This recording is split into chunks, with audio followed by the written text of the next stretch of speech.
又见面了，大家好，我是 Ryan。今天看我穿的这么正式，因为今天我带你们看这辆车呢，我个人觉得它不只是一辆家庭用车，它可以当成商务车来使用，那就是 Toyota Camry SV70小改款啦。在开始今天内容之前请先麻烦你们订阅我频道，还有开启你们小铃铛在此也是谢谢你们的支持哦。好了，现在就让我们看看这辆小改款后的 Toyota Camry SV70吧。Let's go。早期Toyota Camry的外观设计，我个人觉得是非常属于那种昂哥车的设计感，不管是 ACV 30、40还是50，都是比较容易吸引到我爸爸还是我叔叔那种年龄层人士会买的一辆车子。可是到这一代Toyota Camry SV70之后，它整个前脸外观真的是变得非常有运动化风格。它的这个运动化风格不是属于那种热血的运动化风格，它的运动化风格是属于那种内敛、非常沉稳的运动化风格。举个例子来讲，就好比如你的工作单位上面有一个主管，他在做决策方面呢，他是属于那种非常沉稳、沉着应对的，可是他的工作行动是非常有冲劲、有魄力的，就好像这辆Toyota Camry SV70这样子，文武合一。这次小改款的Toyota Camry SV70，在前脸部分它换上了全新设计的 bumper 以及 lower grille， 在左右也加上了雾云饰条做一点缀。如果不看这个雾云饰条的话，其实我个人觉得是很难分辨得出到底是小改款之前还是小改款之后的Toyota Camry SV70，因为他们的改变的设计细节不大啦，要辨认的话，真的是还是得通过这个雾云饰条来进行辨认。再就是中间的 logo 依旧保留了带有平整式短波雷达的 logo， 因为这辆车呢，它是有搭载了Toyota Safety Sense 的功能，包括了有车道偏离提醒、车道偏离控制、防撞预警、DRCC、RCTA、Rear Monitor、Auto High Beam 等这些进阶式的功能。而 DRCC 的话，这次也搭载了全速域的功能，就讲它有 Stop and Go 的功能。毕竟它的弟弟 Corolla Cross CKD 版本都有这样子的功能了，如果它没有的话，我个人觉得真的是讲过去啦。然后这辆车，它让我最眼前一亮的就是它的车头灯的设计。这个车头灯的设计，我真的是非常喜欢。这个 Projector LED 的头灯呢，它旁边是有3条的日行灯，这3条 L 型设计的日行灯呢，当它开灯开起来的时候，真的是非常好看。我个人觉得真的是会让我想要再多看它一眼的感觉。而车侧部分的改变，就是把铝圈换上了全新设计的18寸 Dual Tone Color 设计的铝圈。这个就是这个小改款的Toyota Camry SV70在车头以及车侧部分的一些小改变现在我们看一下它的尾部到底有做了一些什么变化吧。Let's go。这一代的Toyota Camry SV70，不管是它的前脸外观以及它的尾部设计，一路贯彻了它的内敛的运动化风格。于是它采用了双出的排气管来增加它的运动化视觉感。只是讲这次小改款的部分改动的就是它的 LED 尾灯。这 LED 尾灯它加入了一些黑色的元素来增加它的高贵感。尾箱容积的话，依旧保持着493升的尾箱容积。然后这个尾箱容积是比起它的同级对手那个 H 牌的同级对手是少了一点的啦。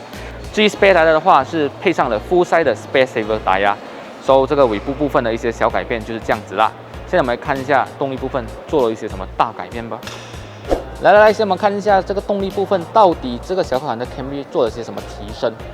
这次Toyota Camry SV70小改款，它的引擎部分它是换上了 2.5NA Dynamic Force Engine， 变速箱部分也从 6AT 变成了 8AT。对比起小改款之前，它的马力是提升了25个 horsepower， 扭力是提升了15个Nm。我个人觉得，其实讲这个引擎不是第一次搭载在马来西亚的多大车型像是 RAV4 已经有搭载了这个引擎，可是我个人觉得是这个小改款的 Camry 里面最值得的其中一个部分比起其他的车商，他们的小改款就是换一些外观的套件然后 rim 然后加入了一些可能本来该给你的一些功能然后再加价卖给你。这样子的行为来讲的话，我个人觉得其实Toyota这次做的真是蛮不错啦，所以在这边给Toyota一个 good job 啦。好了，现在我们来看一下内饰到底会让我有什么惊艳的地方吧。Let's go。来到这辆小改款的 Camry， 它的后座令我最惊艳的就是中间这个 armrest 的控制按钮。你可以通过这个中间的控制按钮来调整后座的椅背倾斜角度。对，真的是很可以这个功能非常的薄烈嘞。当然，除了后座的椅背倾斜角度，你还可以调整后座的冷气出风口它的冷度调节，然后还有你的音响主机，它的一些可能 volume 啊，还是你要它播放什么 channel 啊，你都可以通过中间的这个 armrest 来进行控制。所以这个中间的按钮这个控制呢，我个人觉得这是非常的atas啦。所以这样子讲来讲的话呢，我个人觉得其实这辆车已经不是一辆 D segment 的家庭用车了，它也可以变成一辆商务用车。如果你在你老板的时候，你老板坐在后排这个空间，这样子看着你载着他也可以通过这个 armrest 来控制他想要的一些可能乘坐感，比如这个刚才我们所说到的这个后背倾斜角度啊，如果他觉得太冷的话，他也可以通过这边控制。当然，如果他觉得这个腿部空间不够的话，他也可以通过这个 wall switch 来调整，让他得到一个非常多的腿部空间距离。所以我个人觉得，这辆车如果要载老板的话，应该你的老板会对你很加分呐。Nice。当然，除此之外，如果你在一些比较重要的顾客，你的顾客也会觉得啊，你选的这辆车真是非常有品味，因为毕竟你一辆200千不到的车价，你就可以拿到接近于 Lexus 那种乘坐的舒适感。我个人觉得这辆车，真的是蛮值得啦。而至于乘坐体验来讲的话，后座椅背我就不用我多讲啊，因为你可以移到这个非常的斜的距离，然后头部空间以我一个170cm来讲。它是有2个拳头距离，腿部空间啊，如果我坐在这个左边的位置，我真的是可以不用去顾虑到腿部空间，我可以把它调到很前，翘着我2郎腿，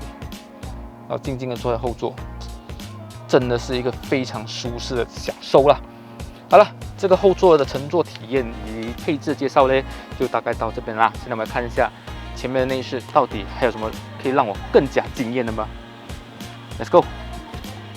早期 Toyota Camry 它的内饰设计是我最不喜欢的，因为 Toyota 很喜欢用一些木纹饰板加上一些方正的线条来设计他们的仪表台，让这个仪表台看起来真的是非常单调啦。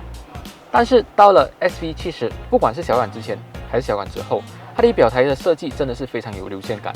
加上它还用上一些非常精致的饰板作为点缀，让这个仪表台看起来真的是非常高级。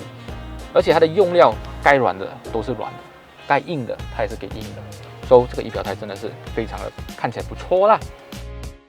有分别就是小改之前它的这个音响主机它是采用了内置式，然后小改之后它是换上了这个9寸的悬浮式的触屏主机。这个主机呢，它是可以支援 Apple CarPlay 以及 Android Auto 的，所以Toyota真是很有考虑到这个用车人的需求。再来不止这样，它还搭配了9颗的 JBL 喇叭给你。这个 JBL 的 company， 如果观众朋友早期有看过我 review 那个 Kia K5 的影片的话，里面有提到这个 Infiniti 的公司。这 Infiniti 的公司其实也是under在这个 Harman Kardon 里面的，而这个 JBL 也是under在 Harman Kardon 里面的。So Harman Kardon JBL Harman Kardon， 通通还是被 Samsung 公司收购了啦。再来就是这样 Toyota Camry SV70， 它也提供了3种的驾驶模式 ：Eco、Normal、Sport 模式。当你在 Highway 高速巡航的时候，你可以开启这个 Eco 模式，让这辆车达成一个更加省油的表现。当你在 City Road 驾驶的时候，你可以用这个 Normal 模式，让你有一个比较舒适的驾驶体验啦。当然，如果你想小跑一下，你也可以开启这个 Sport 模式，配合 Pedal Shift 来让你有一个很激烈的驾驶。所以我个人觉得这3个模式也是蛮实用的。再来就是 Meter 的话，左右是双眼指针，中间采用了一个 Digital Meter 的显示，当然它也提供了投影的功能。而这个 Steering Wheel 的话，它也是有皮革包覆，手感我个人觉得很不错。再来它的 Steering 的调节，它是采用电动调节，你可以通过这边调节它的前后、下跟上4个部位调节。而椅子的话，左右的椅子都是有电动控制的，左边是8个部位，右边是10个部位。而至于记忆功能的话，是只有右边才会有的。而至于这个乘坐感我个人觉得坐在这个椅子上面真的是好像坐在我家里的大沙发，整个的乘坐感真的是非常的舒服。这个皮它的那个泡棉设定软硬适中，皮的感觉也是非常有质感，真的是好舒服啊。好了，这个内饰我们就大概介绍到这里了。现在我们来总结一下这辆车吧，看一下这辆车到底有什么小缺点。好了，现在我们来总结一下这辆 Toyota Camry SV70 小改款啦。其实我刚刚在拍摄期间也是蛮多人看这辆车的哦，因为这辆车呢也是换上了全新的引擎的压箱，也是加入了很多实用非常 ADAS 的功能。但是如果要我挑一个小缺点来讲的话，我个人觉得就是有失必有得啦。因为这个后座的椅背它是可以通过电动调整的，所以你就得失去椅背64分离心脑的功能。当你在带大型物品的时候，你没有这个椅背60分离心脑功能，你就可能比较麻烦啦。但是以一个199千的车价，你可以买到一辆非常接近 Lexus 车的驾驶感的一辆车，我个人觉得其实是蛮值得的。当然了，观众朋友，如果对于这辆车你们很有兴趣，想要来看看，想要摸摸它到底有几高级、有几ADAS的话，你们也可以来到 Hyundai The Brow 的多大 showroom 来看看、来摸摸啦。反正看个摸，不用给钱嘛，是不是？好了，今天这个视频就到这里了。觉得我这个视频不错的话呢，就麻烦你们帮我按赞、分享出去。当然，也希望你们订阅我频道，还要开启你们小铃铛啊。在这里啊，也先谢谢你们支持，也先预祝你们好人一生平安喽。好了，我们下个星期的视频再见喽，拜拜。